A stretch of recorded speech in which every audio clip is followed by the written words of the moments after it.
I want to be the kind of leader that raises up leaders around me. When I'm around leaders that I know look up to me, I think about this scripture. But if anyone causes one of these little ones who believes in me to stumble, it would have been better for him to have a large millstone hung around his neck and to be drowned in the depths of the sea. And when I think about that scripture, I think, I don't want my leadership to cause others to stumble. I don't want my leadership to enable excuses in other leaders to not step out. I don't want my leadership to cause others to sin, to cause others to compromise or be complacent in their calling to God. I remember years ago, I was assisting a singing teacher with these young students. They were 12-year-olds, 13-year-olds, and I remember there was this note in the song that I couldn't hit, and she said, I want you to do this part. I remember in that moment thinking, I cannot hit this note.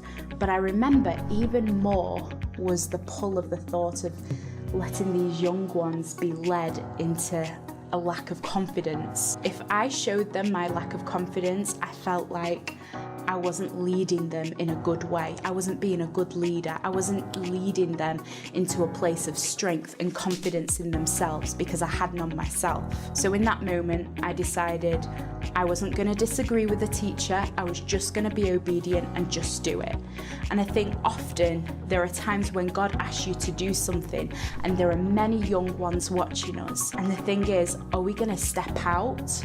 Are we going to do and be obedient in the things that God has called us to do? Or are we going to be complacent? Are we more concerned with the fear of man, the fear of failure? Or are we more concerned with the fear of God, the fear of disobeying God? So I want to encourage you as a leader, one, to see yourself as a leader. No matter who you are always leading someone. Two, be confident in yourself and believe in who God says you are and who He is.